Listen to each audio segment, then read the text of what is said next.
Descendants BT Creator.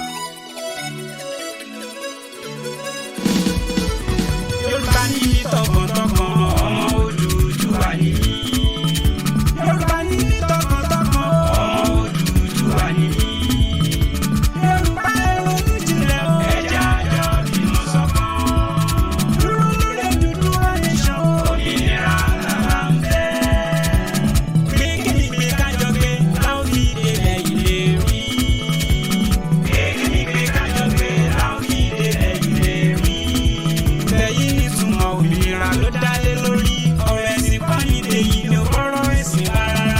Àìlásọ lọ́rùn bàkà sówó lágbèrò fáwọn kan. Wọ́n fẹ́ máa tẹ wá mẹ́rẹ̀ o, Yorùbá ẹ̀yẹ àgbọn. Odùduwà nation ló bá wa Yorùbá pátá. Yorùbá ti lé 17 million ká lè dá dúró. Kí kálukú sọ̀rọ̀ lọ́tọ̀ọ̀tọ̀ ká lè ta ó jẹ. Àìṣerú ẹ máa sọ wá dẹrú ṣe ti gbọ́. Solidarity forever.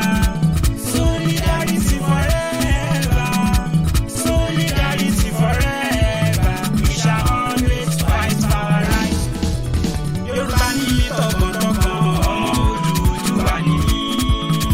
Yorùbá ní mí tọkàntọkàn, ọmọ Odùduwà.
Rí àmọ́ torí pé ikú ń pa lọ́tún, ikú ń pa lọ́sì, ikú ń mú ọmọdé, ikú ń pa àgbàlagbà.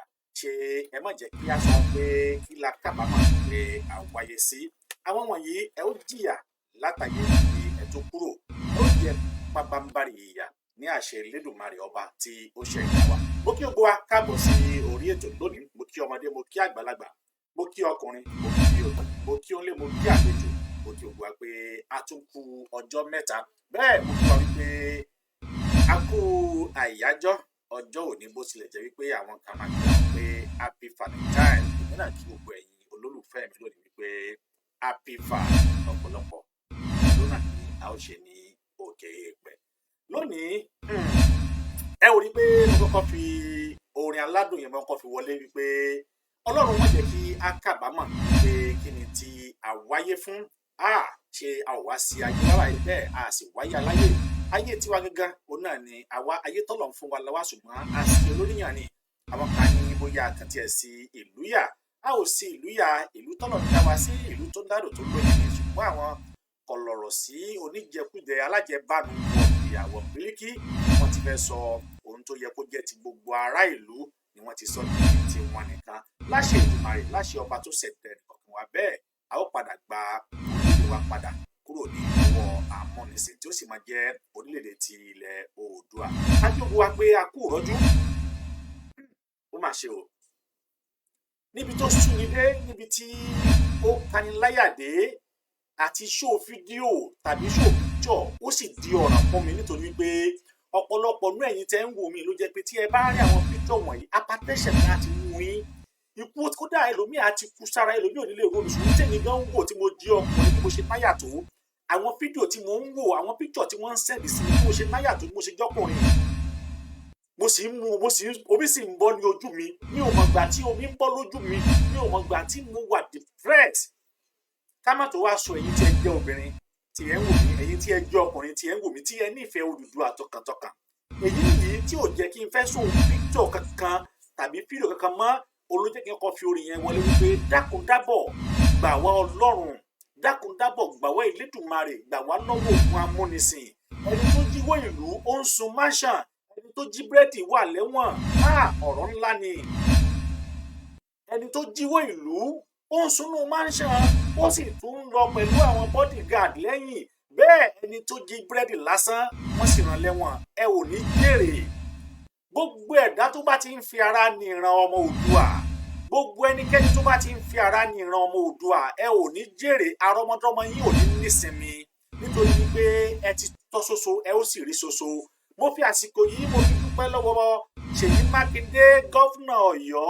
Mo dúpẹ́ lọ́wọ́ rẹ o, nítorí pé pàṣẹ́fà Akínàyálé ó ń bẹ lájà fún ìyàwó, ìwọ ló padà ṣòfò ni. Èmi sọ bẹ́ẹ̀ fún ọ lónìí torí pé ó yẹ ká gbé ọ ṣépè. Sunday Igboho lọ bá àwọn Haúsá, ó lọ bá àwọn Fúlàní. Èrè sọ wípé kò ní ẹ̀tọ́ láti yọ àṣẹ ní ọwọ́ ara ẹ̀, ó sì sinmi, ó wò é níran. Wá sọ fún mi, iye èèyàn mélòó ló ti kú ní Ìbàdàn báyìí? Ǹjẹ́ ìwọ Ṣèyí Mákindé wá bọ̀ta kó ṣe press tó tún wá bọ̀ta kó tún wá ṣe press conference wípé ẹ̀yin Haúsá wọ̀nyí, ẹ̀yin Fúlàní wọ̀nyí, ẹ ò ní ẹ̀tọ́ láti mú òfin ní ọwọ́ ara yín. Ó mà ṣe o, ó mà ṣe o. Àwọn tí wọ́n sì dìbò fún ọ lélẹ́yìí kì í ṣe ìran Haúsá ló dìbò fún ẹ, bẹ́ẹ̀ kì í sì ṣe ìran Fúlàní. Àwọn ni wọ́n dìbò fún ọ ní ìgboro ìlú Ìbàdàn.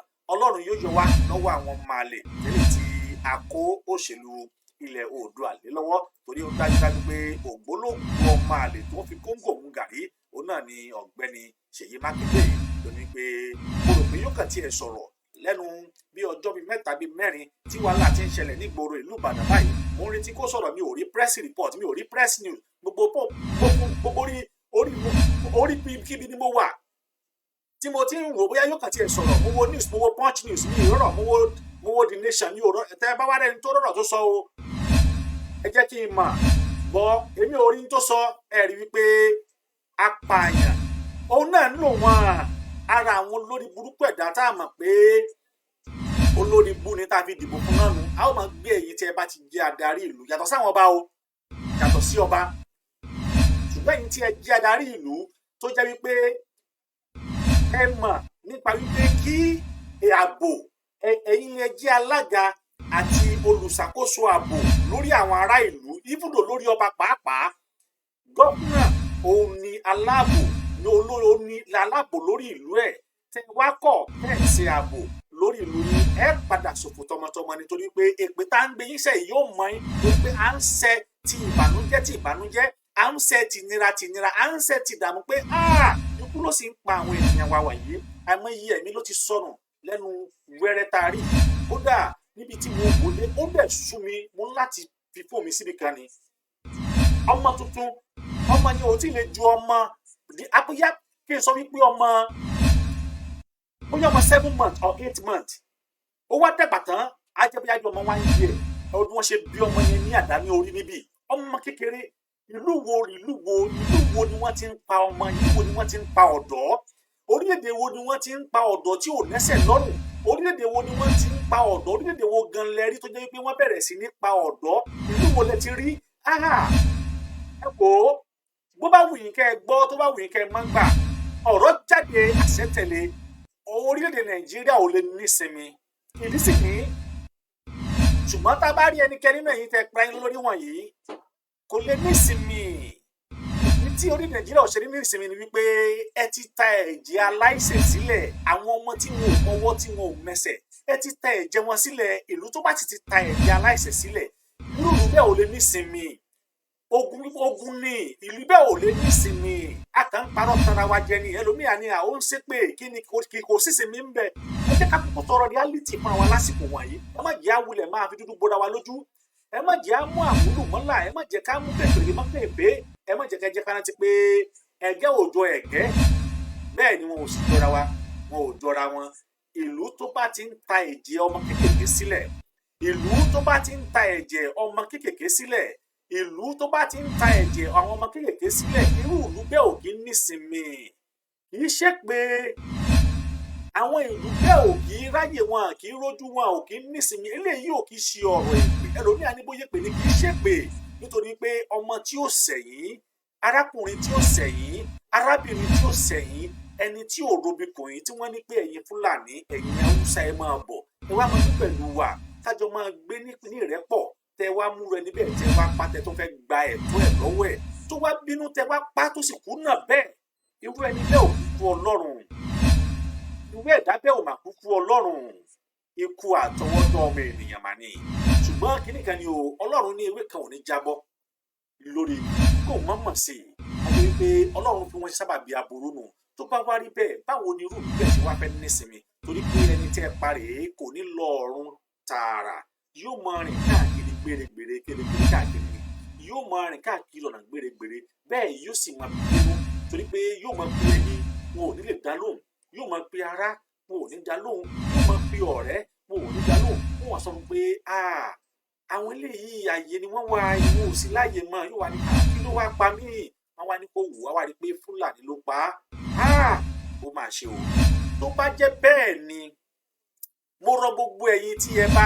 tí Ọlọ́run bá ní kí aburú yìí kó ṣẹlẹ̀ sí Ọlọ́run á fi mọ ìdílé yìí ṣùgbọ́n ìkìlọ̀ pàtàkì ni pé ẹ bá lọ ro irú èèyàn bẹ́ẹ̀ eléyìí tí kò ní tá à ń gbé pamọ́ mọ́ ẹ ká kúkú sọ iṣẹ́ bí tí Nàìjíríà bá máa dàrú kó dàrú lójú kan kó sì parẹ́ bẹ́ẹ̀ náà lọ́wọ́ kan náà kọ́lọ́n kọ́kọ́ ti bẹ̀rẹ̀ pé orílẹ̀-èdè Nàìjíríà yìí òun fẹ́ parun kó sì parun lọ́wọ́ kan kó sì pààyàn kan run kó kú parun kó má wulẹ̀ sí Nàìjíríà mọ́ ẹ̀tọ́ ọmọ àkókò kù ṣùgbọ́n tọ́lọ́run ò bá wá ṣe bẹ́ẹ̀ nítorí àwọn tí wọ́n ń gba àdúrà àní pásítọ̀ àní imam ọ̀dọ̀ wa ni wọ́n ti ń gbàdúrà jù ọ̀dọ̀ wa ni chọ́ọ̀chì ti pọ̀jù síbẹ̀síbẹ̀ aburú tó ń bẹ ń bẹ kò níye ìlú tó jẹ́ pé wọ́n gba ẹ̀sìn gan wa tí wọ́n bá wọn ló fún alẹ́ sí gan bí àwọn Arab country wọ́n á dá mosque lọ rẹpẹtẹ wọ́n á dá mosque kalẹ̀ wọ́n build on technology on scientists ni wọ́n dúró lórí wọ́n dúró lórí bí ìlú wọn ṣe dáa ṣùgbọ́n nígbà tá a bá ti mú Fúlàní darandaran tá a fi jẹ president kò sí báwo ló ṣe fẹ́ tó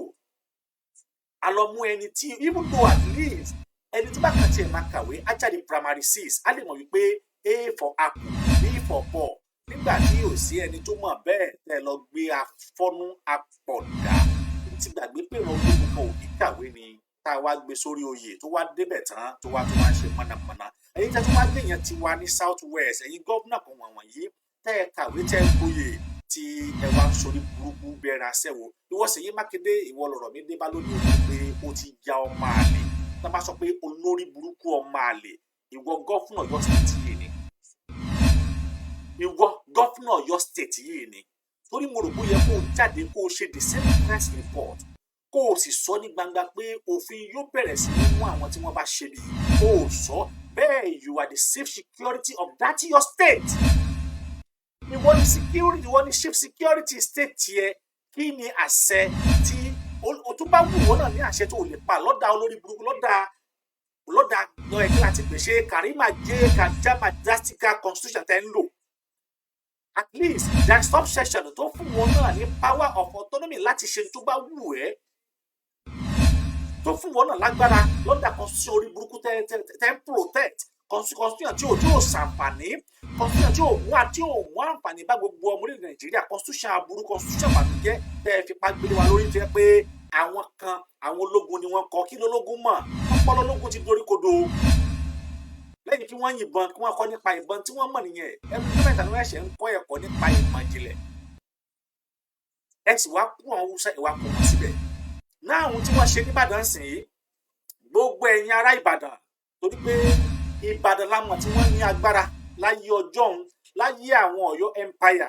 Ìbàdàn ṣiṣẹ́ takuntakun àwọn Fúlàní àwọn mílítírì tó wà ní Ìbàdàn lónìí kì í ṣe Yorùbá ní gbogbo kì í ṣe Yorùbá ní wọ́n o Fúlàní àti Haúsá ni wọ́n kó lọ sí Ìbàdàn wọ́n ti deploy gbogbo ọmọ Yorùbá tó jẹ́ mílítírì wọ́n ti deploy wọn kúrò ní ìlú Ìbàdàn àwọn Fúlàní àti Haúsá tí wọ́n ṣẹ̀ṣẹ̀ recruit àwọn ni wọ́n kó wá sí ìlú Ìbàdàn pé tó bá fẹ́ dogun kí wọ́n bẹ̀rẹ̀ sí ní fáyà Yorùbá kí wọ́n protect àwọn Haúsá àti Fúlàní ìwọ gbogbo yín pátápátá ẹ máa gbọ́ báyìí ẹ máa gbọ́ báyìí ẹ máa gbọ́ báyìí ẹ máa gbọ́ báyìí ogun ń bọ̀ ẹ máa gbọ́ báyìí gbogbo àwọn tó wà ní ìlú Ìbàdàn lọ́wọ́lọ́wọ́ báyìí tí wọ́n jẹ́ military they are all Fulani and Hausa we have deployed all the Yoruba military to another state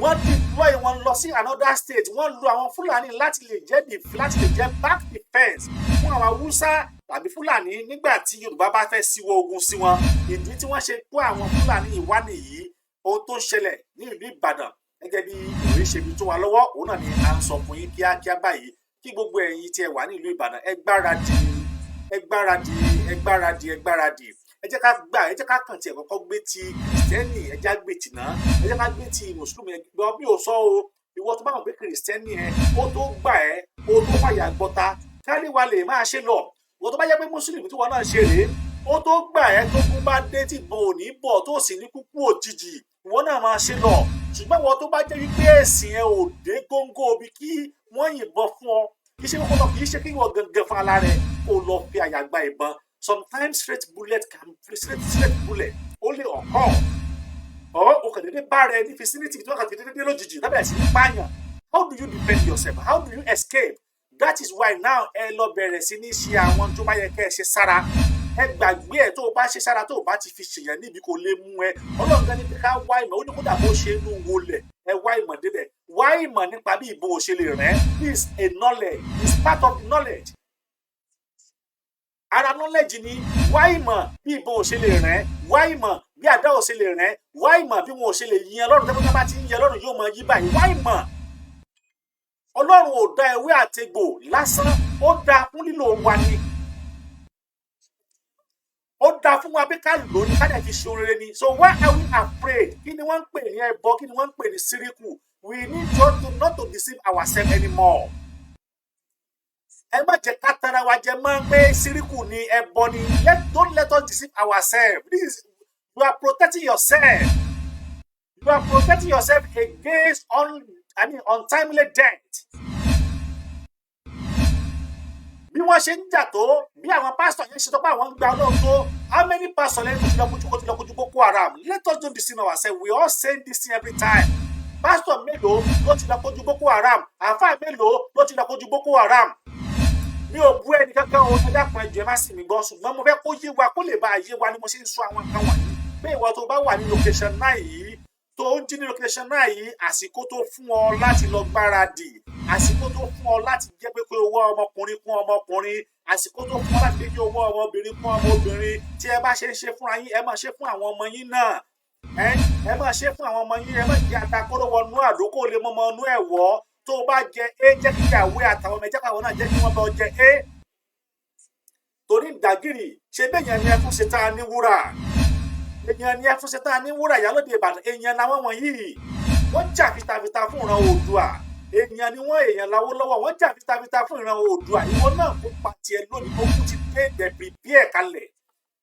a ò lè jà á bí àwọn Eastern Network ṣe ń jà tiwọn ká má wulẹ̀ tanra wa àwọn ti bẹ̀rẹ̀ ọjọ́ ti pẹ́ àwọn ti ṣe bẹ̀rẹ̀ ó kálukú ló ní strategy tó fi máa ń fight we have our own strategy to fight our battle and this is the way we can go by our own language by our own traditional weapon a ní àwọn nǹkan lọ́wọ́ Yorùbá ló ní àwọn nǹkan lọ́wọ́ àwọn àmì ìyá sọ́sì mọ ìyá mọ́ wọn lára àwọn tó lè ṣe wà á ó mà ṣe o ó mà ṣe o ikú sì ń pa wá a sì ń wòran ikú sì ń mú wá a sì ń wòran àwa ń pariwo pé ẹ wá gbà wá o ẹ wá àwọn Haúsá ò dúró de bí kí let me see ẹ jẹ́ ká kọ́kọ́ yí kí ni mo yé wa náà ẹ jọ̀wọ́ gbogbo ẹ̀yin tí ẹ bá lè bá mi kọ́ọ̀tì àárín tí mo fẹ́ sọ yìí ẹ kàn bá mi kọ́ọ̀tì ẹ bá mi post ẹ sí anywhere àárín tí mo fẹ́ sọ yìí ẹ kàn kọ́ọ̀tì ẹ post ẹ Haúsá ò dúró de pé kí military wa kọ́kọ́ support àwọn kí wọ́n tó bẹ̀rẹ̀ sí ní yìn wá níbọn kí wọ́n tó bẹ̀rẹ̀ sí ní sáwọn aládàá Fúlàní ò dúró kí military kó wá support wọ́n mọ̀ pé àwọn tó ní back of government o wọ́n mọ̀ pé àwọn ní back of government mọ̀ pé government support àwọn o ṣùgbọ́n wọn àdúró ní government kẹ́kọ̀ọ́ pa wọ́n náà government wá bẹ̀rẹ̀ sí ní ààrẹ ẹ̀sẹ̀ tó pa wọ́n ẹ gbọ́rọ̀ yìí dáadáa o ẹ gbọ́ dáadáa àwọn ní government láti protect wọn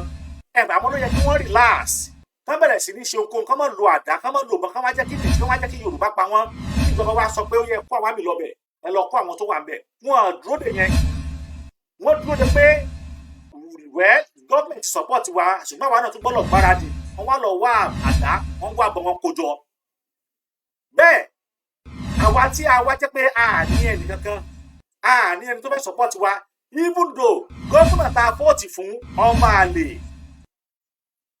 gọ́fúnà tá a fọ́ọ̀tì fún ọmọ àlè, kánsílọ̀ àdúgbò ọmọ àlè, chairman àdúgbò ọmọ àlè. àwọn náà làwa sọ pé ìjà wa dé làwa ń lu ọwọ́. ta ló yẹ kó defend náà méjèèjì? àwọn ló yẹ ká defend torí pé a ní ẹnikẹ́ni tó lè jẹ́ backup fún wa. àwọn ló yẹ ká defend. ṣé bẹ́ẹ̀ wọ́n Eastern Network nígbà tí ìjọba ò support wọn kí ni wọ́n ṣe? wọ́n defend ara wọn ní tí ìran Yíbò mọ̀ wípé àwọn lè fi defend. àwọn ló ń ṣe ìbọn fún alára wọn, ìbọn tẹ́wọ̀ àwọn ló ń rọ́ fún alára wọn, wọ́n ṣe fún alára wọn. so now ìwọ tó bá wá jẹ́ Yorùbá náà tó mọ̀ pé o ní ẹnikẹ́ni tó lè defend àdúgbò fún alára ẹ, and then ẹ má jẹ́ ká parọ́ tara wa. ara defend òun náà ni kí o protect ara ẹ. even though in the court of law wọ́n sọ pé that is the one o fẹ́ defend ara ẹ ni. ṣé ẹ bá ń nàgbọ́ sí ẹ wọ́n lè tètè ya pa ẹni yẹn in order to defend yourself. pa ẹni yẹn tó bá nàgbọ́ sí ẹ tó yọ ọ̀bọ̀ sí ẹ tètè ya pa ẹni yẹn immediately because you are defending yourself. wọ́n lọ defend ara ẹni ṣùgbọ́n àní yẹn adọ́lórí pé ẹ wá gbà wá o, ẹ wá gbà wá mọ́ kàkàkà. kí ló dé kí ló dé kí ló dé? ẹ jẹ́ ká stop gbogbo ilé tá à ń ṣe yìí, ẹ jẹ́ ká stop gbogbo nonsense yìí, ẹ jẹ́ ká stop ẹ̀. let us stand up for our right. ẹ jẹ́ ká stop ẹ̀. let us stop all this nonsense. ẹ jẹ́ kí á jà, ẹ jẹ́ ká dìde, ẹ jẹ́ ká dìde, ẹ jẹ́ ká dìde. ẹ wá agbára níbi tágbára bá wà. nígbà tí ọ̀pọ̀lọpọ̀ wa ti kó gbẹ dànù. lórúkọ Jésù mo kó dà sómi wò, lórúkọ Muhammadu mo kó dà sómi wò. ó dójú ẹ báyìí o, ogun ló dé yìí o, ogun ló dé yìí. àlẹ́ ni tí ó gbà wá o, ogun ló dé yìí, ogun ló dé yìí, ogun ló dé yìí. Ọlọ́run ó gbà wá, ikú á pọ̀, àmọ́ Ọlọ́run lè dì mọ́ fún ayé òfin ẹ̀ṣẹ̀ jọ. kò dẹ̀ sí tó bá dẹ́ṣẹ̀ tó bá dédé kú, Ọlọ́run ó béèrè ẹ̀ṣẹ̀ lọ́wọ́ ẹ̀. ìyá wọ́n náà wá ń wò wọ́n sì pa ọ́.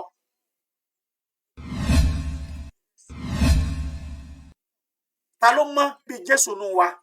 ta ló mọ̀ bí Muhammadu sallallahu alaihi wa? ta ló mọ̀ bí àwọn wọ̀nyí tó ní bàbá dáríjì wọn torí pé wọ́n mọ tí wọ́n ṣe? ayé ọjọ́ òní bàbá gbèmí níjà torí pé wọ́n mọ tí wọ́n ṣe, wọ́n mọ tí wọ́n ṣe. wọ́n fẹ́ gbalẹ̀ mi lọ́wọ́ mi ni, ilẹ̀ tí Ọlọ́run fún mi ni. Ọlọ́run dá mi sí orílẹ̀-èdè Nàìjíríà, ó dá mi sí ìran Yorùbá, ó dá mi sí ìlú mi. ẹnìkan wá látòkè ọ̀hún ó lóun fẹ́ pa mí. nígbà tí àwọn ẹ̀yin tẹ́ bá wọ Báíbù, nígbà tí àwọn kan fẹ́ kọ́ ilé wọn fẹ́ kọ́ dọ́run, ilé ká ti bí mu o. nígbà tí wọ́n fẹ́ kọ́ ilé dọ́run tó fẹ́ sọ pé àwọn fẹ́ mọ tó ń bẹ lọ́run, tó lọ́run ṣe, Ọlọ́run da ìmọ̀ wọn rú. wọ́n fẹ́ kọ́ ilé, wọ́n fẹ́ kọ́ dọ́run, Ọlọ́run sọ pé èmi Ọlọ́run lẹ́bọ̀ wá bá láàyè mi níbi tí mo wà jẹ́jẹ́. mo dá yín sórí ilẹ̀ ni, mo dá yín sí orí ilẹ̀ pé kẹ́ ẹ máa sẹ̀mí lórí ilẹ̀. ẹ wá fẹ́ kọ́ ilé dé ọ̀run, ẹ fẹ́ wá bá èmi Ọlọ́run. kò jọ Ọlọ́run sì da ìmọ̀ wọn rú. ilé tó túmọ̀ sí wípé ẹnikẹ́ni tó bá wá bá ọ níbi tí wọ́n náà bá dúró sí, wọ́n náà lè da ìmọ̀ ẹ̀rú. ó lè bá ìmọ̀ onítọ̀hún jẹ́, ó lè dá ìmọ̀, ó lè bá ìmọ̀ onítọ̀hún jẹ́, ó lè kódà ó lè pa, ó lè sọ onítọ̀hún jẹ́ dùn ànílẹ̀. kí wá náà wá ń wò kí ni pírọ́blẹ̀mù wa nílẹ̀ Yorùbá? kí ni tá a gbà, kí ni táyì nìkan ò gbà rí? àwọn Ísírẹ́lì ò dúró kán tó bẹ̀rẹ̀ sí ní àwọn Ísírẹ́lì wọn ò dúró de Jésù, kán tó bẹ̀rẹ̀ sí ní produce what ammunition tó lè destroy kán tó bẹ̀rẹ̀ sí ní produce. Rome ò dúró ní kán tó bẹ̀rẹ̀ sí ní àwọn agbára tí wọ́n ní. Saudi Arabia ò dúró kán tó bẹ̀rẹ̀ sí ní àwọn ammunition àti technology tí wọ́n ní. United Arab Emirates náà ò dúró, wọn ò dúró pé kí kọ́lọ́run kó wá gba àwọn. tó bá dúró ni wọ́n á fún everybody ní free kó máa wá pé ẹ̀yẹ́ sá máa bọ̀, ó yẹ máa bọ̀. United Arab Emirates wọ́n ṣe ń bàdì Nàìjíríà pé ká má wọlé mọ́. tọ́lá màpín lóòótọ́ Ọlọ́run wà pẹ̀lú àwọn jẹ́ mùsùlùmí, ọ̀dọ̀ wọn ni ànábì ti wá bẹ́ẹ̀ lọ. ó yẹ kí wọ́n fi bọ́dà wọn sílẹ̀ pé ó yẹ máa wọlé bọ̀, Ọlọ́run ó sì máa ṣọ́ wa. but ìlú yìí United Arab Emirates is one of the most security country in the whole world. mi ò tí ì rí irú security wọn. mi ò tí ì rí irú security wọn. mi ò tí ì lọ Amẹ́ríkà o, ṣùgbọ́n àwọn Amẹ́ríkà gan wọ́n tún máa ń sọ wípé this is one of the best security. lọ́dún yẹn pé tó o bá wà nínú mọ́tò, tó o bá lo seat belt, wọ́n ní láti mú ẹ wákàtí gbọ́ pàpàpàpàpà lórí fóònù ẹni. you got a fine of 3,000. 3,000 dirhams in Nigeria is 350,000. Fine nìkan pé kò lo seat belt lásán. Everything wọn ló wà technologies. Wọ́n wà fi ilé yẹn, wọ́n ní ilé káàkiri, wọ́n ní ilé ẹmú, wọ́n ní tẹ̀ láàmú. o lo city bike lásán bá kàn gbọ́ kúrán wọ́n tó dẹ fẹsẹ̀ rìn tó kàn cross bóyá bíi red line tó yẹ kó cross lọ bóyá ẹsẹ̀ ló fi rìn tó wá cross nígbà tí wọ́n ti dẹ dúró tó wá cross wọn à ní lé no wọn à ní lé rárá tọ̀ wọn à ní lé there is a system a computer tó wà níbi tó gbó sí ẹ̀gbọ́n tẹ́ pé ó máa scan ní id ẹ̀ á dẹ̀ scan ní ẹ̀mẹ́ lára ó máa scan ní Emirates id ẹ̀ á dẹ̀ scan ní ẹ̀mẹ́ lára á dẹ̀ send message sórí fóònù ẹ̀ pé you are so place you cross this line you cross this line you have a fine of 1,000 dirham which is 120,000. why tí wọ́n ṣe dúró why tí wọ́n ṣe dúró táwọn ò ṣe dúró de pé kí Ọlọ́run kó wá rẹ́ pa wọn wọ́n dúró wọ́n continue ni wọ́n ń jà ìjà agbára fún ẹ̀mí wọn ni wọ́n ń continue láti máa jà lọ ni wọ́n dúró mo kí ẹ̀yin tí ẹ ń darapọ̀ mọ́ wa ní orí ètò ẹ má bínú òkútó ní ó ká mi lára gan ni mo kí ẹ jẹ́ kí n máa kà ó ti pọ̀ àmọ́ màá gbìyànjú láti kà tán mo kí ẹni àkọ́kọ́ tó jẹ́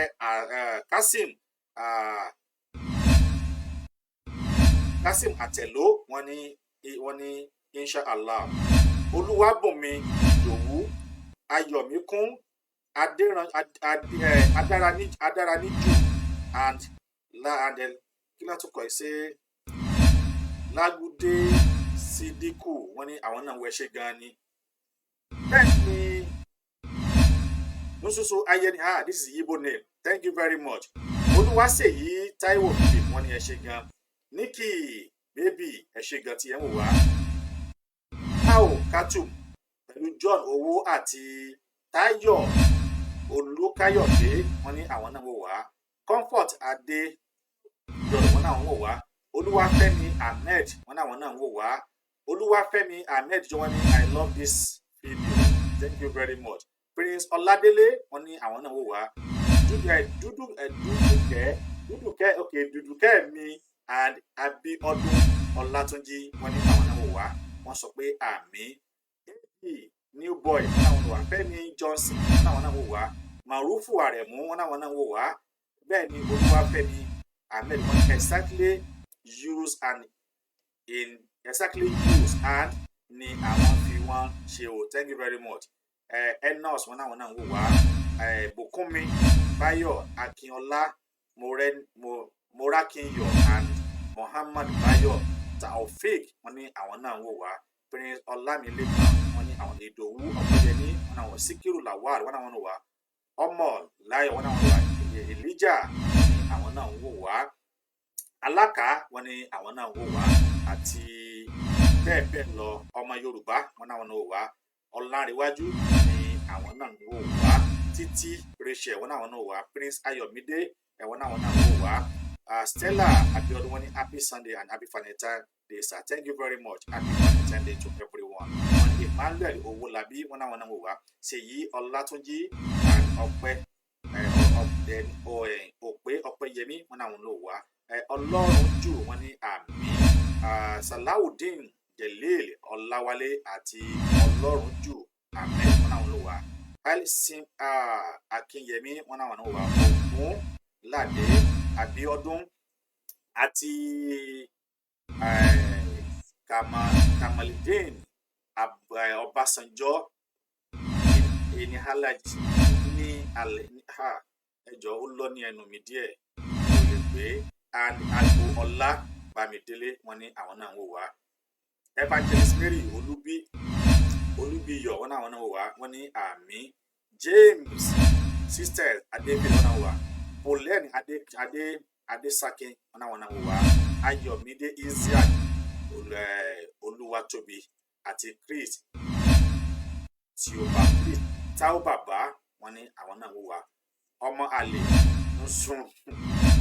ń sùn lọ́wọ́ okay ó sùn lọ́wọ́ ni kò tí jí Cecilia Ògúnníyì wọ́n náà wò wá Yínká Àìná wọ́n náà wò wá Wàsíù Àjíbọ́lá àti Àjí Bàdẹ́ wọ́n náà wò wá Ọlọ́run jù wọ́n ní àmín Tìjání Ahmed wọ́n náà wò wá Lawal Tajudeen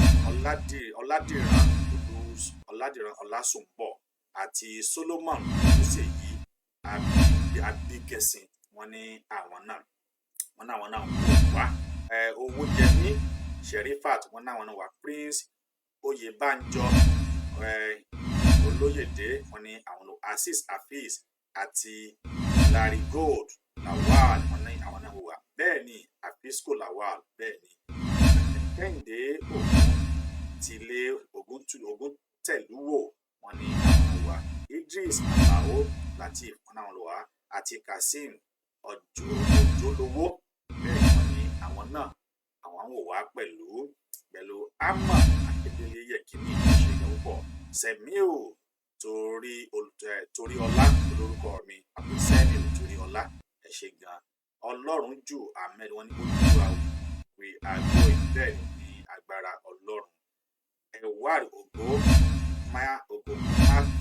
Makinofas wọn náà wọn wà Prince Taiwo wọn náà wọn wà orúkọ náà pọ̀ àti gbogbo ẹ̀yin tí mi lè dárúkọ tán ẹ pọ̀ bẹ́ẹ̀ lọ́pọ̀lọpọ̀ láti orí tí ó parí dé pé Ọba Saidi wọn ní àwọn náà wà tí Ọládìméjì ní ìwà wọn ní àwọn ọpẹ́ tí ìrìn dára orúkọ yín ẹ má ṣe bínú ẹ jọ̀ọ́ nítorí t'Ọlọ́run ní apá ojú ewé mi kejì bí mo rí Ayọ̀ Brown ẹ ṣé gan ni màmá wọn ní Oduduwa gbé wá àṣẹ ẹ kú iṣẹ́ ìlú ẹ ṣé gan ni màá tí ẹ bá wa ṣètò kí ó kárí kí ó kárí ògo gbogbo ẹ̀yin tí a kí pátápátá àtẹ̀yin tí àwọn ọ̀nà tí kì í pé pátápátá náà ní ìfẹ́ pé pátá ní ẹ̀sìn wúlò sí àwọn ètò tí a ń ṣe ẹ má bínú sí wa pé a ò lè máa dárúkọ gbogbo yín bí ẹ ṣe ń pè wá ní ẹ ṣe ń pè wọlé àti bí ẹ ṣe ń tẹ̀ wọlé Ọlọ́run aláàánú kò ní fi àwọn ọmọ kò ní fi jó àwa bẹ́ẹ̀ kò sì ní fi iná jó àwa náà nítorí pé agbe ló laró àbùkù ló sùn ìran lékelèké àwọn náà ni wọ́n ní ẹ̀fún ọ̀rọ̀ gẹ́gẹ́ bí tí mo ń sọ lọ àwọn nǹkan wọ̀nyí a ò gbọ́dọ̀ fílẹ̀ láti má fi ṣeré a ti ń gbọ́ fìrìfìrì wípé ó ṣeé ṣe lẹ́nu ọjọ́ mẹ́ta yìí kí another terrible attack ó tún wáyé ní Ondo ní ará Ondo kí ló dé níbo lẹ fi àwọn agbára wọ̀nyí sí ó wà ń bẹ́ẹ̀ kí ló dé ẹgbẹ́ igun jáde àwọn igun kan wà tá a bá gbé wọn jáde nílẹ̀ Yorùbá lónìí nǹkan dàrú ẹ jẹ́ kí nǹkan dàrú bí àwọn ẹgbẹ́ gbòòrò jáde kí ló dé tá a wá dákẹ́ ẹ jẹ́ ká mú gbogbo ẹ̀ pọ̀ ẹ mú ti Kírísítẹ́nì ẹ mú ti Mùsùlùmí ẹ tún mú ti eléyìí tó kún mú náà mọ́ ẹ jẹ́ ká pò pọ̀ kó lè bá a jọ ẹ jẹ́ ká sẹ́dùn bá àwọn ará kálí mọ̀ pé digbí lákọláwà bí ìbọn kí ni tó ń ṣe wá kí ni tó mú wa ṣé a kì í gba ẹ̀sìn la gba ẹ̀sìn ni ṣé a ò kì í gba ẹ̀sìn ó ń la gba ẹ̀sìn ni tí ẹ̀sìn sì wá fẹ́ máa fi ẹ̀sìn hàn wá ẹ̀sìn tí wá fẹ́ máa fi ẹ̀sìn ó ti fẹ́ máa fi kan ìran ọmọ Yorùbá ẹ̀sìn tí wá fẹ́ máa fi ẹ̀sìn ó ti fi ń kàn wá a ti ń ṣẹ̀sìn dípò ká ṣẹ̀sìn dípò ká tún níyì látara ẹ̀sìn tá náà gbà a tún ti ń ṣẹ̀sìn gbogbo àwọn tá ń dá owó ọrẹ fún yìí gbogbo àwọn tí a ń dá owó fún ní every Sunday yìí gbogbo àwọn tá ń dá owó fún ní every Friday yìí kí n tó jẹ́ pásítọ̀ kí ni tí wọ́n fẹ́ ṣe fún wa kí ni tí wọ́n fa owó yìí ṣe ó yẹ ká jùkú ká ronú ẹ jẹ́ ká pe ọ̀dọ̀fin ẹ jẹ́ ká pe ọ̀dọ̀fin inú wa ẹ jẹ́ ká pe jókòó pé gan ni bolo lónílẹ́gbọ́ yìí tó ní wípé ṣé akábàámọ̀ pé àṣẹ ayé wa ni ṣé akábàámọ̀ pé àṣẹ ayé wa ni ṣé ẹ ò gbọ́ ni ó ní má jẹ́ kí a kà mọ̀ pé àṣẹ ayé wà ẹni tó jíwọ́ ìlú sunú máa san wọ́n ń sunú máa san ẹni jíwọ́ ìlú sunú máa san ẹni jí búrẹ́dì ń bẹ ní pírísìn ó ń bẹ ní pírísìn ẹni ń gbé AK-47 kiri pẹ̀lú àmì ẹni tó ń fọwọ́ ìwádìí ẹni tí wọ́n ń padànù ikú ń pa wá lọ́tún ó ń pa wá lòsì a ò sì mọ ohun tó yẹ ká ṣe lásìkò yìí sódìgbà tó bá tó kàn yẹ kó tó fura ó ń retí pé kò tí ì kàn yẹ ṣé wọ́n ń dúró wípé kò tí ì kàn yẹ is better kó múra nísìnyí kó má ba kàn yẹ torí tó bá kàn yẹ wàá sunkún ọjọ́ pẹ́ bàbá mi tó bá kàn yẹ wàá sunkún ọjọ́ pẹ́ ìyá jẹyẹ o wàá tún jẹwé ìyá tó bá kàn yín ẹ sunkún ọjọ́ pẹ́ ìyá ò jẹ yín ẹ tún jẹwé là ẹ má de dúró kó tó kàn yín múra sọ́dọ̀ ara rẹ kó sì gbìyànjú múra sọ́dọ̀ ara rẹ kó sì gbìyànjú wá àkànú kan kò fi díẹ̀ ọmọkùnrin ò tó a ò ní ìsìn láti máa sọ fún wa pé ọbẹ̀ kú báyìí ṣubú bẹ́ẹ̀ ká wá máa sọ pé ká máa fídíò rè kí mélòó mo fẹ́ sọ fún yín. How many pictures mo fẹ́ fi hàn yín? I have nothing less than thousands of pictures of dead people that they want the massacre.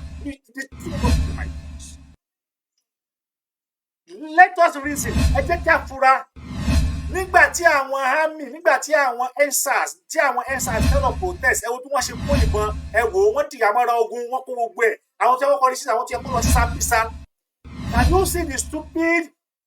Oh God, give me names. Ẹ fún mi lórúkọ. Ṣé stupidity, kílíkì tó pé ẹ bá mi fẹ́ fún mi lórúkọ. Ẹ wò ó bí wọ́n ṣe kó àwọn ọmọ ogun jáde, wọ́n ṣe ká àwọn ọlọ́pàá jáde, wọ́n pè wọ́n ní ṣe operation room tàbí kí wọ́n pè wọ́n lórí EndSARS because wọ́n fẹ́ lọ protect Lekki tó gbé nígbà tí pa àwọn ènìyàn tí wọn ò dẹ̀ gbé gbọ́n tí ẹ wá bá ṣe dira, ẹ wọ́n bá ṣe kó bá ṣe kó náà, ẹ wọ́n ṣe kó kódà àwọn kan fọwọ́ tí mọ́tò báyìí, àwọn kan mọ́tò tí wọ́n kó àwọn EndSARS protest wọ́n kó wọn sínú, wọ́n tún fọwọ́ tì báyìí bí òun bá sọ fídíò mọ́ ni wọ́n tún fọwọ́ tí mọ́tò tí àwọn ọlọ́pàá tún wá fi kó àwọn EndSARS tá a mọ̀ sí Black Maria ò tún léèrè níṣẹ́ ni wọ́n tún fọwọ́ tì í láwọn ọlọ́pàá dídìrín gọ̀ǹgọ̀sù ègìdà rẹ̀ bẹ́ẹ̀ sì gbọ́ tó náà lẹ́gọ̀ tó gọ̀ǹgọ̀sù ègìdà rẹ̀ ẹ̀gọ̀ nínú yín bu ẹ̀rọ òrùn sa. Ẹ wá kó àwọn ènìyàn, ẹ kó wọn pọ̀, ẹ wá kó wọn síbẹ̀, ẹ wá kó àwọn ọlọ́pàá, ẹ kó wọn, ẹ wá di àmọ́ra ogun, wọ́n so mọ́ wọ́, wọ́n so má pa, wọ́n so mórí, wọ́n so mọ́ gbogbo ẹ̀, wọ́n dàbí eruku sòdì. Wọ́n wá tó gbogbo ẹ̀ mọ́ra báyìí, wọ́n tó mọ́ra, wọ́n tó jájà sí mọ́ra, níbi táyà ṣe kọrí sí ẹ̀, wọ́n wá ṣe báyìí, àwọn wèrè, wọ́n wá ṣe báyìí, bẹ́ẹ̀ ni pé lágbára, wọ́n wá ṣe báyìí. Ẹ lọ sí Sambisa, kí ló dé? Ẹ lọ sí Sambisa tó bá yẹ pé lóòótọ́ ni gbogbo kàkàkàkà bẹ́ẹ̀ ṣe wù bẹ́ẹ̀ tóbi tó bẹ́ẹ̀ lẹ́wù tó, ẹ lọ sí Sambisa forest. Ẹ lè lọ bẹ̀. Fúlàní pa lọ́tún, ẹ lè lọ bẹ̀. Àwọn ọmọ tí look at it, this is very simple. Eléyìí ó clear àwọn àgbẹ̀. Ó jẹ́ kó jẹ́ yí pé they want to emulate every Yorubas in Nigeria. This is agenda. But we are the most intelligent African in the whole world. Yoruba are the most intelligent in technology, in scientists, in everywhere, in agriculture, in infrastructure. Yoruba are the most intelligent. Look at the governor of US today, that is Biden. Look at how many Nigerians that is there. Fulani is not there. Fulani Hausa ò sí níbẹ̀. Àwọn tó wà ń bẹ̀ náà ni Yoruba àti Igbo. Yoruba the most. We are the intelligent people in the whole world. Africa, especially Yoruba. Then what are we waiting for? Kí wá ló ń ta ń dúró fún? Kí ni tẹ́rù ń bà wá fún? Kí ni táyà wa ń já fún? Kí ni tí wàhálà wa mú tó jẹ́ pé a lè gbélé a ò lè gbé? Kí ni tá a ṣe? Kí lẹ̀ṣẹ̀ wa? Kí la ṣẹ̀? Kí lẹ̀ṣẹ̀ wa? Kí la ṣẹ̀? Kí làwọn tá a ṣe? Kí ni tá a rà tá a sanwó lọ́wọ́ wọn?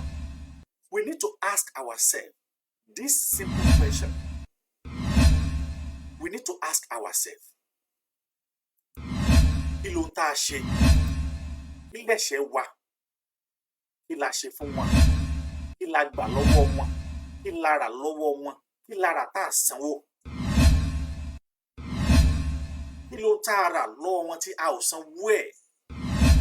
Ó yẹ ká bẹ̀rẹ̀ wa léèrè. Ó yẹ kí èmi àti ẹ ká wá jókòó pé ǹjẹ́ ṣé mo ṣì ayé wa ni àbí mo ṣì ìlú yàn? Tó bá jẹ́ bàbá ṣì ìlú yàn, we can correct it. A lè correct láti fi kí á jà fún ẹ̀tọ́ wa. This is self-determination. You can fight. It is allowed. But a ò ní jà fún ẹ̀tọ́ wa. Wọ́n á dẹ̀ tún wá máa ká amálé wa tún máa pa wá. Á tún wá dúró wípé Allahu Jalalu wal Ikram. Jalalu wal Ikram. Ẹ wo. Look at that woman. Tí wọ́n tẹ̀ ìbọn fún tí ìbọn tẹ̀ wọnú ìwò àyà ẹ̀. At least bá ti ọwọ́ bọ̀wọ̀ mi á wọ̀ pé ìbọn tẹ̀ wọnú ìwò àyà ẹ̀. Ó lè jáde lódì kejì. I have those pictures. I have those pictures where people are dying for nothing. Where there are people wọ́n ti pa ẹni tí wọ́n pa ṣiṣẹ́ lè rí mọ́ ni ẹni tí wọ́n paṣẹ lè rí mọ́. You people should stand up. You people should stand up and fight for this thing. It's enough. It's enough. We are tired of this nonsense. Ìjọ wo la fẹ́ ṣe léyìí dà? Ìjọ wo? When? How? What time? What time? Báwo la fẹ́ ṣe dà? Ìgbà wo la fẹ́ ṣe gbogbo eléyìí dà? Ìgbà wo la fẹ́ ṣe dà? We need this thing. Child. Look at that woman. I'm seeing the image of that woman. I'm seeing that image. I'm seeing the image. Ẹni tí wọ́n yìnbọn fún àti boy àti man kan tí wọ́n tún yìnbọn fún láyà. One nínú níbẹ̀ ni wọ́n ti sá. Allahu Akbar. We need to stop. We need to stop. It is not a sin. It is not a sin. Láti fi kí a wá agbára kún agbára. A gbọ́ nínú àwọn àtàkà táwọn kan máa ń sọ fún àwọn àtàbá wà torí pé wọ́n ní ẹni tí ò bá ní wọ́n ní kó wá wọ́n ní kó béèrè. A gbọ́ wípé tí o bá lọ gbé ilé èèyàn gan tó lọ gbé lọ́dọ̀ mùsùlùmí gan kí n fi mùsùlùmí tó yẹ pé mo wá nínú ẹ̀ kó lọ gbé lọ́dọ̀ tó wá yẹ pé mùsùlùmí yẹn ní wọ́dẹ̀ rèé. Mo fẹ́ràn àti máa jẹun lẹ́dẹ̀. Ó wá ní kó má jẹ àbí no ó dàgbò òdìkejì ni ìwọ́dẹ̀ rèé o jẹ́ mùsùlùmí o wá lọ gbé lọ́dọ̀ èèyàn kan. Ẹni tó lọ gbé lọ́dọ̀ ẹ̀ yìí ó dẹ̀ máa jẹ ẹlẹ́dẹ̀ ìwọ́dẹ̀ ni mùsùlùmí ò lè jẹ́ wá sọ fún mi pé tọ́ o ẹlẹ́dẹ̀ yìí dandan ni kó o jẹ́ o gbọ́dọ̀ jẹ́. Àwọn apá kan nínú àwọn scholar nínú Islam sọ pé wọ́n ní kéèyàn ó jẹ́ nítorí pé kì í ṣe pé èèyàn fi ìfẹ́ jẹ torí pé èèyàn jẹ́ látàrí pé tí wọ́n fi lé èèyàn lọ́wọ́ lásìkò gbà yẹn ni pé tí wọ́n fún yàn pé kẹ́ ẹ jẹ ni o gbọ́dọ̀ jẹ́ kò dẹ̀ sí ẹ̀ṣẹ̀ bẹ́ẹ̀ pé o jẹ́ pé torí Ọlọ́run mọ ọkàn Ọlọ́run mọ àníyàn ọkàn Ọlọ́run mọ àníyàn ọkàn ní ìgbàgbọ́ ọkàn gẹ́gẹ́ Ọlọ́run fẹ́ mọ̀ ọkàn wa ní kẹ́kẹ́ ká ṣe ọkàn ẹ̀yà.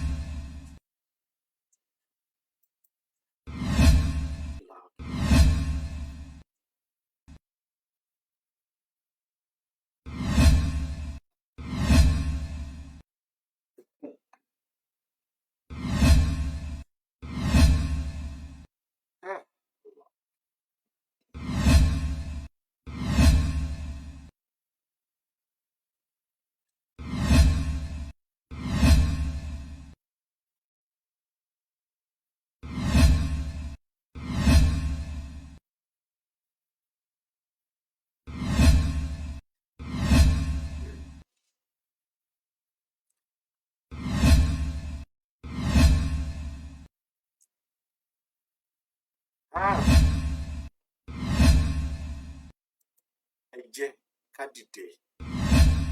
Ẹ jẹ́ ká dìde láti gba ara wa sílẹ̀. Ẹ jẹ́ ká dìde láti jà fún ẹ̀tọ́ wa. Kò sí ẹ̀ṣẹ̀ nínú pé kí á dìde láti ran ara wa lọ́wọ́. Kò sí ẹ̀ṣẹ̀ nínú ká wá ìmọ̀kúmọ̀ láti lè fi ṣe àánú ara wa. Ọlọ́run ló ṣàánú fún wa. Mo kí ènìyàn mi.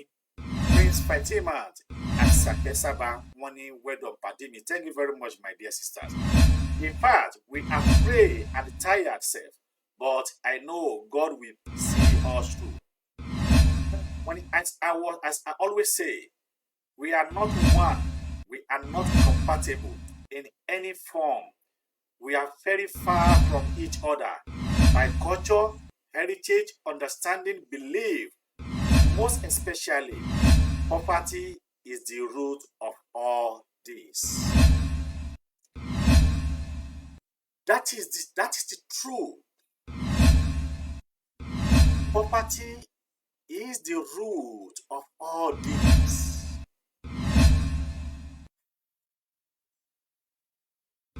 I will video to January. I decided not to show video today. I want Boko Haram. Àwọn bandit, àwọn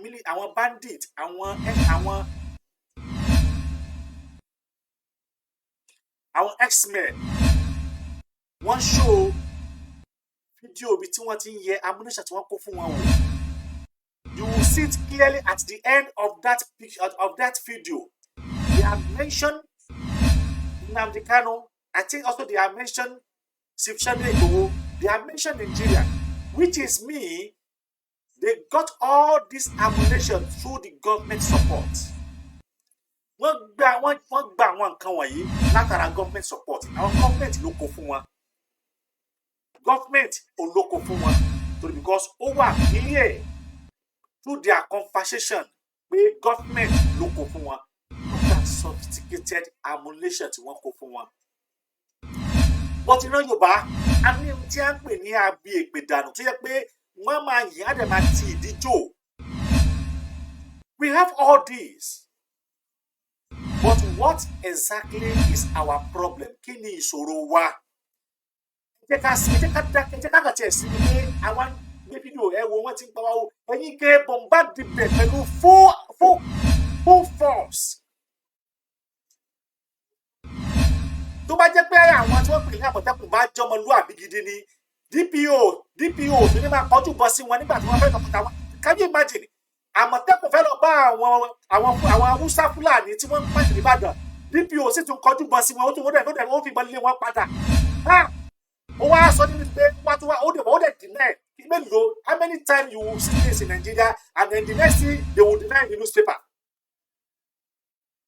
Nigeria has become a foolish country. Nigeria has become a dog, and Nigeria is just like a sissy. You know when you talk about to come sissy film. Nigeria government, police, army, governor, they have become a seasonal film.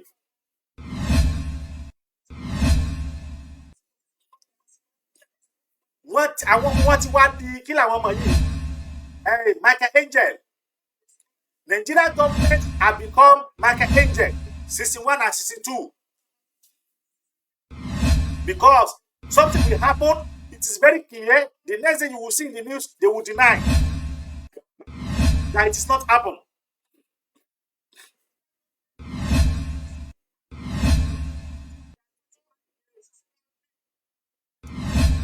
Then you will see it is not happened. They will deny it. They will deny. Especially this our Minister of Finance, Minister of Information. Lai Muhammad. Lai, the name is very sweet. I love that name. Lai Muhammad. But the Muhammad that we know, and maybe Muhammad sallallahu alaihi wasallam, he never compromised. He never lied. He always said the truth. But thank God, Mr. Muhammad Lai OPT, Lai Muhammad OPC Glary, Lai Muhammad.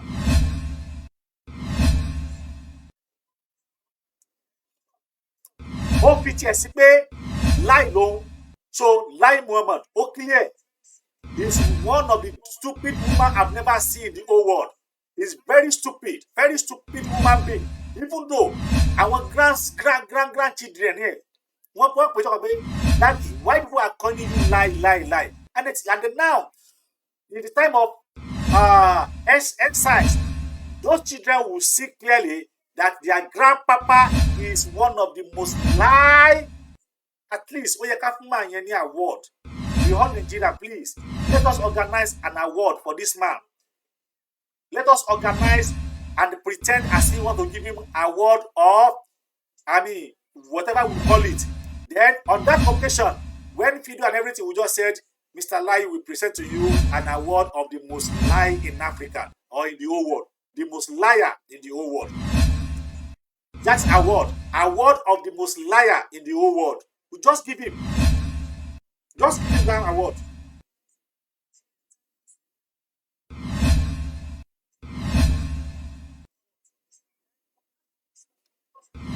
Bẹ́ẹ̀ni, Ọmọlọ́lá Grace ó ní ayé ni rọ́mọ ọ̀run ògbékè. Bẹ́ẹ̀ ayé ni rọ́mọ ọ̀run ògbékè. Ayé ni rọ́mọ, this very beautiful name, ayé ni rọ́mọ ọ̀run ògbékè. Orúkọ ńlá ayé òun náà ni rọ́mọ ọ̀run ògbékè. Ayé ni rọ́mọ ọ̀run ògbékè. Bẹ́ẹ̀ ilé ayé náà ni rọ́mọ ọ̀run ògbékè. Ilé ayé yìí òun náà ni rọ́mọ ọ̀run ògbékè. Gbogbo purọ́purọ́ kó máa pa ń sòrò. Gbogbo ṣèkàṣèkà ẹ máa ṣe ń sòrò. Lọ́jọ́ kan ẹ ó bá níbodè. Ẹ rántí o pé gbogbo kó tẹ́ bá ṣe lónìí òun náà lẹ́ ó gbà. Gbogbo ìwà tẹ́ bá wù lónìí òun náà lẹ́ ò kẹsàn ohunkóhun tó wù kẹ́ dà lónìí ẹ ó bà níbodè ìwà tó wù kẹ́ wù lónìí ẹ ó kẹsàn àwọn ọmọ yóò kẹsàn ẹ̀yin náà ó kẹsàn àwọn ará yóò kẹsàn ẹbí yóò bọ́ ẹ̀san bójẹ́bójẹ́ bá ṣe ẹ ṣeré ẹ tún ṣeré ẹ ó kẹsàn nítorí pé ẹ̀san òun náà ni ọba Ọlọ́run ẹ̀san òun náà ni ọba dẹ̀dá ẹ̀san ni Elédùmarè ọba àtàtà ọba tí kì í fi dúdú bo òfin lójú ọba àná ọba òní alágbádá iná ọba tó ju àgbà lọ ọba tí ìfọba jọba ọba tí gbàdọ̀bálẹ̀ ọba Ọlọ́run àwọn Ọlọ́run nínú àwọn Ọlọ́run ọba tó tún gbé ọ̀run ṣe ọ̀run ó mà ṣe o ẹ wò ikú ń pa wá ní orílẹ̀-èdè tiwa ìyà jẹ wá níbi tá a bí wá sí àwa ládìbò fún lórí tó wà níbẹ̀ pé kó gbà wá lásìkò ẹlẹ́sàn ó sọ fún wa wípé màá dáàbò bò yín màá fún yín lómi tó já gèrègèrè ètò ẹ̀kọ́ ọ̀fẹ́ màá fún yín lọ́nà tó ṣe é rìn yókóyókó ìwòsàn ọ̀fẹ́ gbogbo eléyìí ló fi kàǹpé fún wa lọ́jọ́ tó wá bá wa nílé tó ń sọ wípé ẹ dákun ẹ dàbọ̀ ẹ dìbò fún mi ẹ dákun ẹ dàbọ̀ ẹ dìbò fún mi ẹ dákun ẹ dàbọ̀ ẹ dìbò fún mi tẹ́ bá dìbò fún mi tí mo bá wọlé tẹ́ bá dìbò fún mi tí mo bá wọlé o gbogbo ohun tí ọ̀dà pàtì ò lè ṣe ni wọ́n ṣe fún yín a sì dìbò fún ó wọlé tán a ní àwọn change kí ló ṣe fún wa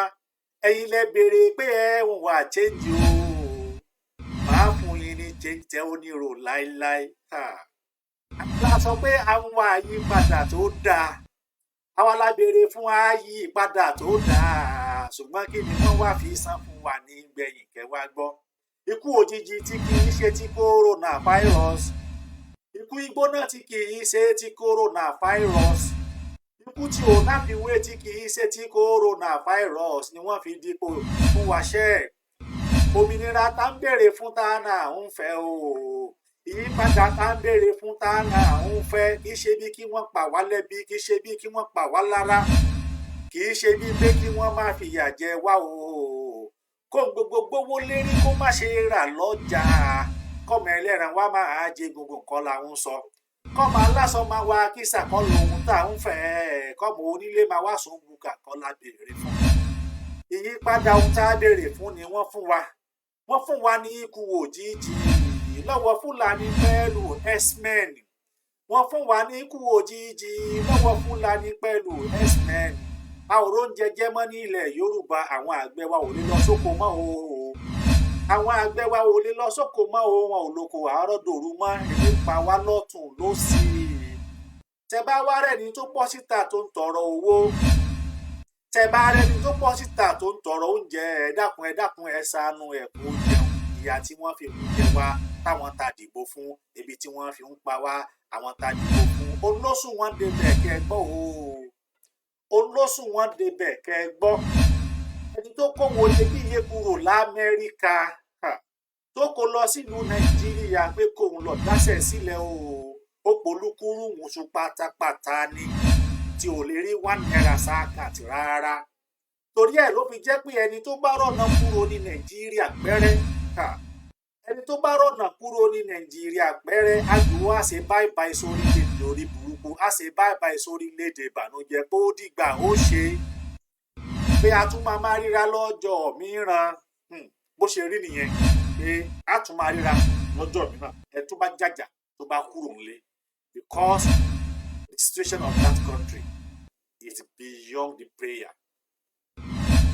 If you bá sì tún gbàgbọ́ pé àdúrà lè ṣe well but that situation of that country is beyond prayer even though the most prayer warrior which is fire and mountain the one fire mountain fire wọn ò lè ká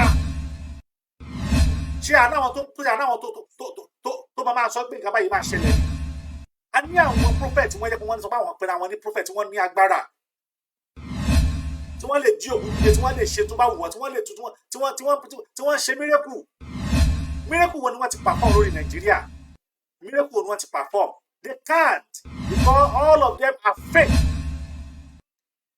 ni gbogbo wọn fake ni gbogbo wọn kò kò sí tí wọ́n lè ṣe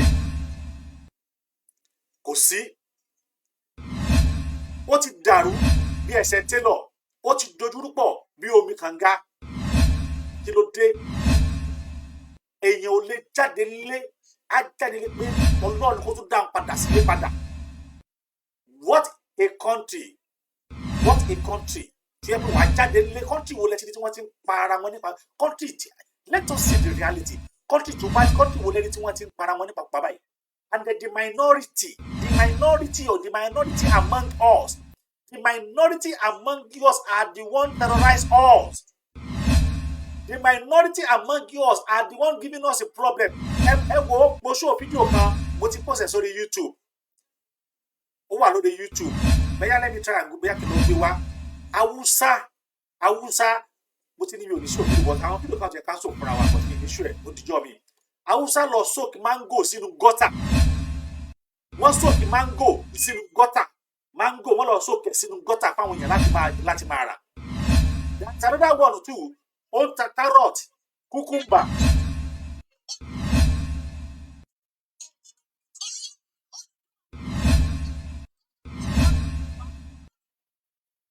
Hello?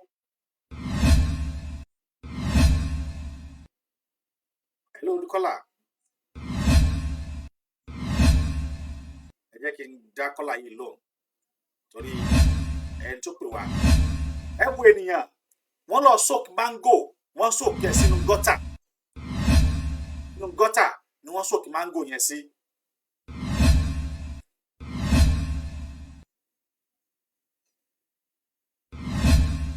Inú gọ́tà ni wọ́n soak mango yìí sí. Then wọ́n wá fẹ́ kí àwọn èèyàn máa rà. That is a woman that was passing by. Olówó ṣe fídíò yẹn. That is number one. Ìkànnà tún wà. Ó ń ta cucumber. Ó ń ta carrot. Kí ló ṣe ó dẹ̀ mú itọ́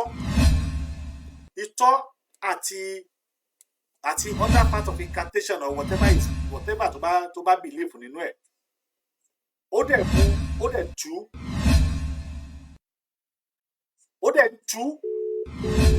dẹ̀ tú tọ́ sínú tó ń tà yẹn sínú carrot sínú mango. Hello sir. Ẹ pé ètò ẹ rà sára ṣe nǹkan ní sáájọ kí lórúkọ yín o àti ilẹ̀ tí ń pè wá sà. káàdì ló pè láti South Africa. Ṣé gan ni Mr. Káwọ́ láti sára ṣe gan ni sà. Ẹ bá wa dá sí. Ẹ pé ètò wa ẹ wo nǹkan tí wọ́n bá fẹ́ sọ sí nǹkan tó ń ṣẹlẹ̀ nílé iṣẹ́ wọn ó ṣe níláàánú rẹ̀ ṣe ó yẹ kó ṣe gbogbo ọmọ Yorùbá ọmọ káàrọ̀ ní gbogbo àgbáyé pátápátá ó yẹ kó tójú sí wa. Wàláì. Kójú sí wa ó yẹ kójú sí wa. Haúsá látọ̀ àwọn Haúsá látọ̀ àwọn bunch of illiterate tí wọ́n kàwé wọ́n wá sí ìlú bàbá tiwa wọ́n wá ń sun ilé lórí ìjẹ bàbá tiwa àdìgbà ní ọba adíjòyè tí mo lè ní kó jòyè o bọ̀dọ̀ tó ní kọ́ máa sọ ni pé kọ́ máa mọ̀ fún ìdílé ó fẹ́ kó ṣe gbogbo wa pé gbogbo wa ló ń ṣẹlẹ̀ nílẹ̀ Yorùbá o gbogbo wa pátápátá láti ṣẹlẹ̀ àti tí mo sọ yìí mílíọ̀nù èmi bá wà nípa nígbà tó ṣẹlẹ̀ ààrẹ kọ̀ọ̀kan láti ní gbogbo ìtawà báyìí gbogbo orílẹ̀-èdè àgbẹ̀ pọ̀ nígbà tó bá ilé wọ́n ní ilé àbápọ̀ ilé láti àkọ́kọ́ dì pẹ̀lú gbogbo àwọn ọ̀pá yìí jẹ́ tó pé wọ́n ní olórí ilẹ̀ ní ilẹ̀ Yorùbá wọn bí wọn lè mú àwọn oníjáde síta di bàbá wa tó lè gbowó òòṣà àníjáde síta di bàbá wọn bí bàbá wa tó lè òòṣà wọn mọ̀ wá àwa mọ̀ wọ́n ìgbà tó bá wá síbẹ̀ yìí á bẹ̀rẹ̀ ilé táwọn Haúsá ń sùn àkọ́kùnrin àwọn gbogbo àwọn àgbà Yorùbá wọn á rí ewu omi tó nígbàgbọ́ ní ògùn ní ògùn ń wò àwa tí a gbé níbẹ̀ yẹn dáadáa ògùn ò lè bá wa ṣiṣẹ́ o. Bẹ́ẹ̀ni. Tí a bá lo ìbọn tí ìbò wọlé tí wọn ló ń jà á tó àti àbá wọlé àti ìbò kó wọn àwọn ọ̀gbà Yorùbá mo bá sọ̀rọ̀. Bẹ́ẹ̀ni tí wọ́n ti gba bọ̀dé fúnra Yorùbá. Ilé ìjọba bá ti wá. Ìjọba ọba Yorùbá lọ sílẹ̀ Haúsá kọ́lé tí wọ́n ń lò lè wọ́n fi tẹ̀sán kù. Ọba lásán nìyẹn. Haúsá wá pa àwọn Yorùbá tó ń jẹ́ tiwa ó ń jó ilé ó ń jó dúkìá wa lọ́sọ̀rọ̀ bàbá tiwa. Ìwọ́n ní ọ̀dọ̀ sọ ni pé gbogbo àwọn sílẹ̀ báyìí à ń kọ́ ọ̀gọ́ tó ń ṣẹlẹ̀ o. Gbogbo Nàìjíríà mọ̀ pé kò sí ọdún tó Nàìjíríà kò gbogbo àwọn ọmọ bẹ́ẹ̀ bọ̀ ló máa ń wọ̀ ní kọ́ máa ṣe àwọn tó kúkẹ́ bọ̀ ìdájọ́ tó kúkẹ́ bọ̀ wọn lọ tó wáyé pé conspiracy sọ ló jẹ́ wọ́n fẹ́ pa àwọn èèyàn wa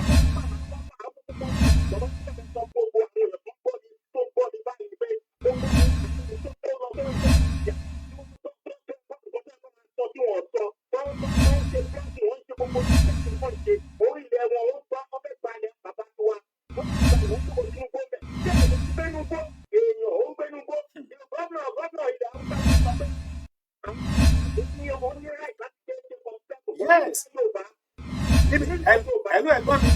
Hello. Ẹ̀gbọ́n mi, níbi tí ẹ ló dúró yẹn, ẹ máa gbọ́ mi. Ibi gọ́fìnà kan ló sọ bẹ́ẹ̀ pé X-Men ó ní right láti gbé kí fọ́sẹ́ àbí. Ó yá àgbẹ̀ ní káyọ̀pá ní 6 states. Ó ní gọ́fìnà mélòó tó jáde náà ṣe sọ pé Yorùbá tí wọ́n ń pa yìí náà, èyí náà ní ẹ̀tọ́ láti gbé bọ́ láti fi defend ara yín. And nínú constitution self defence wà ń bẹ̀. Wọ́n ẹ̀ tí gọ́fìnà kankan ò ṣe sọ bẹ́ẹ̀. Olórí burúkú ni mo ṣẹ́rí ti ṣẹ́rí mi ò ní bú ọba yìí ni pé ọba wà lórí ìlú kọ̀ọ̀kan ni. Ọba sì jẹ́ lórí ìlú ẹ̀ ni ṣùgbọ́n àwọn gọ́fìnà àwọn ni wọ́n ní àṣẹ lórí security ìlú lórí security ọba. Ìlú mi ò ṣe ní bú ọba rárá torí pé ìbílẹ̀ ni àwọn ọba tó bá wá fẹ́ gbàbọ̀dè orílẹ̀ fún ìran Yorùbá orí àpèrè tó dúró lé yóò bí léèrè ṣùgbọ́n gọ́fúnà kan ló sọ wípé àwọn ọmọ ìlú wọn ní right láti gbébọn láti lọ́tọ́ ti sọ ààrí gọ́fúnà bóyá Lagos State, Ondo State, Ọ̀ṣun State, Ọ̀yọ́, Àkúrẹ́ àti bẹ́ẹ̀ bẹ́ẹ̀ lọ kí wọ́n jáde kan sọ wípé níbi tó dé dúró yìí o ẹ̀yin ọmọ Yorùbá ó yẹ ẹ̀yin náà bẹ̀rẹ̀ sí ẹni náà láti gbébọn kẹ́bi defend ara yín ẹgbẹ́ kí wọ́n jáde kan sọ bẹ́ẹ̀ wọn ní jáde Sunday Igboho lọ bá Fúlàní lásán gọ́fúnà Ọ̀yọ́ sọ wípé ó jáde wá ó ṣe press conference ó ṣe press release pé kò ní ẹ̀tọ́ láti mú òfin lọ́wọ́ ara ẹ̀ wọ́n ládé bẹ̀rẹ̀ níbàdàn lájẹ́nu bíi láti jẹta sí àná tòní gọ́fúnà yẹn ò ti jáde sí o kó ṣe another press conference kó sọ wípé ẹ̀yin Fúlàní Haúsá yìí ẹ ò ní right láti take law kí ló dé ṣẹlẹ̀ kí ni tó ṣẹlẹ̀ gẹ́gẹ́ bí ìròyìn tá a gbọ́ àti fact Haúsá kan ó ń ta ọjà ó wá da ọjà yẹn sílẹ̀ lẹ́ẹ̀ níbi tí ìyá kan wà wọ́n ní alábọ́ ní olóyún ni wúmà yẹn àgbàlagbà ni wọ́n according to wúmà yẹn wá sọ pé ó dẹ̀ kó ohun tó dà kalẹ̀ yìí ó dẹ̀ kó tán ó ṣe ti wúmà yẹn nìyẹn pẹ̀lú oyún nínú ẹ̀yin náà wò ó arákùnrin kan wà bẹ́ẹ̀ tó jẹ́ Yorùbá wá nípa olúwa Haúsá ìdárò ni aláboyún ló wá ti báyìí wọ́n ní bó ṣe na máyẹn lóògùn nìyẹn máyẹn dẹ̀ kú lójú ẹsẹ̀ tó jẹ́ Yorùbá ohun tó bẹ̀rẹ̀ wàhálà nìbàdàn nu iṣẹ́ tí tó ti bẹ̀rẹ̀ báwọn ẹ̀yin lẹ tọ́jà o which is me pé now só yẹ kí Haúsá só yẹ kí wọ́n di ọ só yẹ kí wọ́n tó tó bá jẹ́ gọ́fúnà tó jẹ́ pé lóòótọ́ àwọn aráàlú ló dìbò fún ni ó yẹ kó sọ ibi pé tó bá kàtẹ́ máa forí ipò sílẹ̀ Haúsá ò ní kọyọ kan nígboro Olúbàdàn ó yẹ kó ti kó àwọn bọ́ wọ́n ní àwọn tọ́ọ̀gì tí wọ́n kó bọ́n fún tọ́mafẹ́ tó bá dọ̀rọ̀ òṣèlú olórí burúkú gbogbo wọn ó máa ṣe o. ó ṣe o ó gbani lójú sí o àwọn tó máa tọ́ bá táwọn Yorùbá ni pé gbogbo ọmọ Yorùbá gbogbo ọmọ òṣèré èyí ó tójú sí ìgbọ̀n tí mò ń gbọ́ fún ọmọ pé láti ìjọba wa gbà wá o Haúsá ni o ìjọba ni wọ́n gbà wọ́n.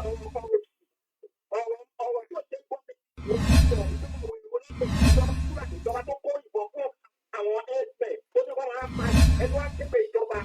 ó ń láṣẹ ní kí wọ́n báyìí ká bẹ̀rẹ̀ sí lọ dira ogun. Fúlàní tí àwọn Yorùbá jẹ́ ó ti kó wọn lọ́pọ̀lọpọ̀. wọ́n bá màálù sùn wọ́n bá màálù sùn.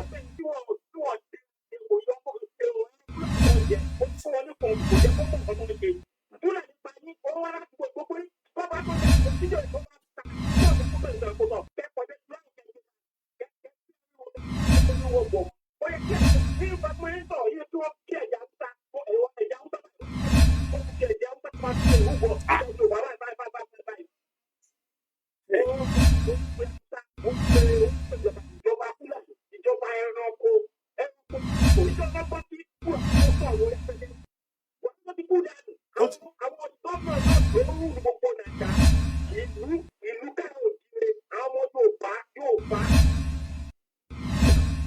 ẹrú ní ilẹ̀ bàbá tiwa wọ́n pe gómìnà wèé wọ́n pe àwọn ìjọba tó ìjọba fi sílẹ̀ ìjọba tó ní wọ́n pa ní báwo ni ìfẹ́ fi sílẹ̀ kò yé mi o. báwo ni ìjọba tó ní wọ́n pa ní ìfẹ́ fi sílẹ̀ ẹ ní láti gba yín wọ́n là ní bọ̀ gbogbo ilẹ̀ Yorùbá náà ti wà báyìí. bẹ́ẹ̀ ni o everywhere ni wọ́n ti wà everywhere ni wọ́n ti wà ṣé gan-an ni Ọlọ́run á ràn wá lọ́wọ́.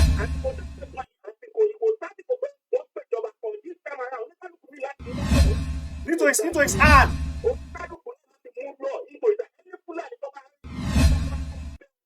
self defence kan tí ẹ ní self defence ni.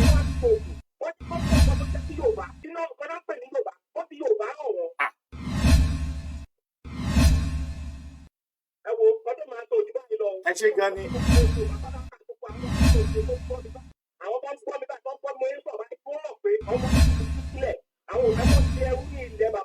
tàbí kó di ọmọ lọ́mọ.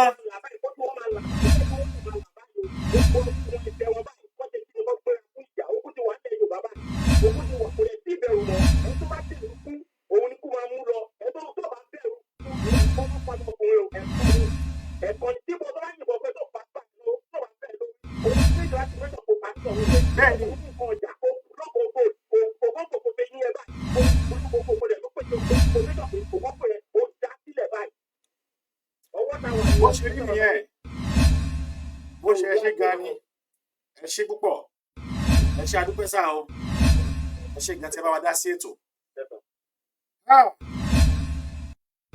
ó ṣe o fún ìran Yorùbá ó ṣe fún wa gidigidi gan ni ó ṣe fún wa níbi tí a bára wa ó ṣe fún wa níbi tí àwọn tí wọ́n ṣáájú wa níbi tí wọ́n tì wá dé ó ṣe fún wa níbi tí àwọn tí a gbè ní adarí níbi tí wọ́n darí wa lọ ó ṣe fún wa níbi tí a ti bá ara wa.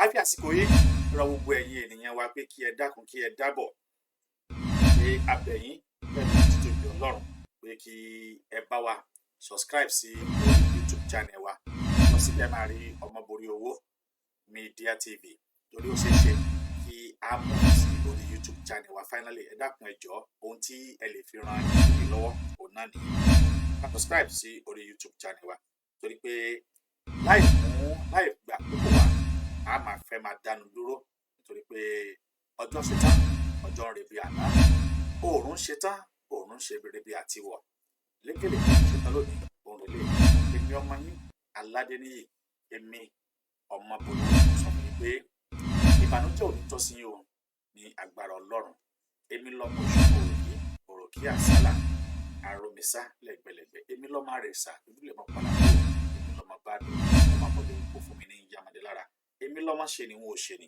tí mo máa ń di ará ìrẹsà nínú mo kí gbogbo yín pátápátá tí ẹ ń darapọ̀ lórí ètò lónìí láì lè darapọ̀ mo kí gbogbo yín pátápátá láti ìgbanu apá ọ̀dọ̀ mi ń bì yìí kí Princess Fatima Asake pé ẹ ṣé tí ẹ ń darapọ̀ mọ́ wa ní apá òdì kejì mi ní ibí yìí òun náà ni mo ti ní gbogbo ẹ̀yin tí ẹ wà ní ojú ewé yìí wípé ẹ ṣé gan ni láì lè dá orúkọ gbogbo pátápátá torí pé orúkọ pọ̀ ní ojú ewé yìí ṣùgbọ́n ní agbára Ọlọ́run gbogbo yín pátápátá òun ni mo kí tí mo sì mọ rírì pé ẹ darapọ̀ mọ́ wa ní orí ètò lónìí mo kí yín mo sì ní pé kí Elédùmarè ó bá mi kí yín pẹ̀lú àsìkò gbogbo bí ojú ọjọ́ ṣe rí ní agbára Ọlọ́run ọwọ́ aburú kò ní tẹ̀ wá ó dẹ̀ kí mọ́mì mi àtàtà ayọ̀gbà pé ẹ ṣé tí bá mi darapọ̀ mọ́ ètò ní òní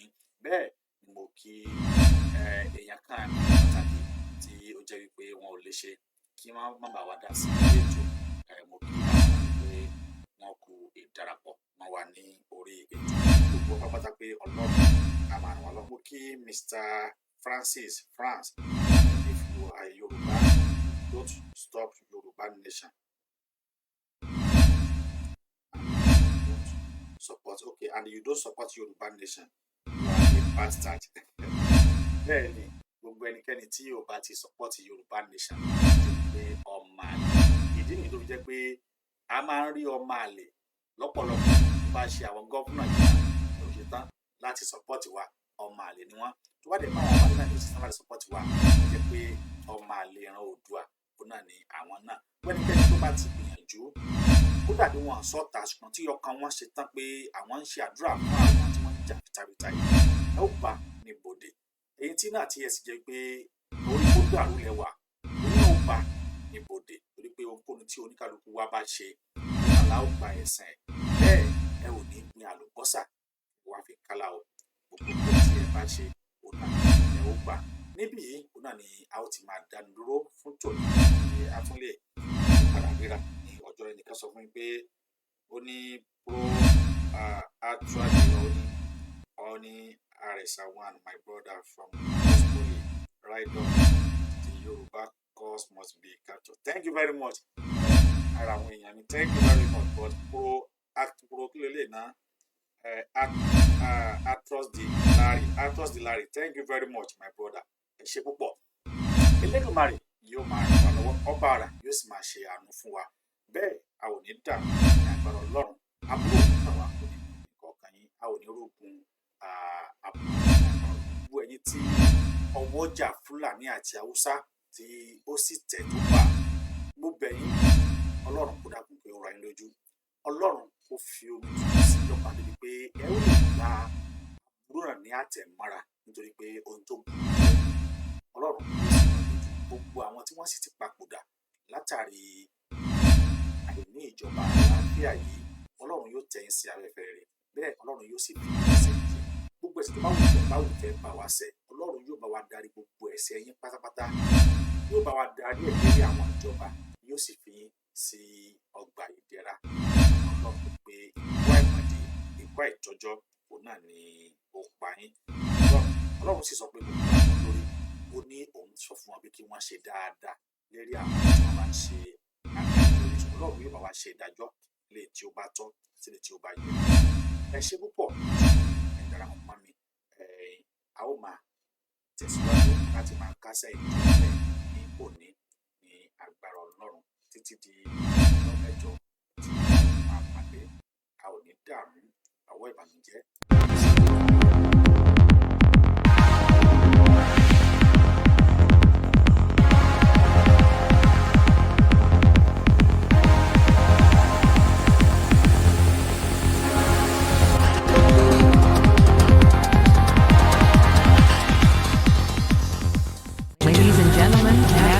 Anthem of the newly formed Oduduwa Nation.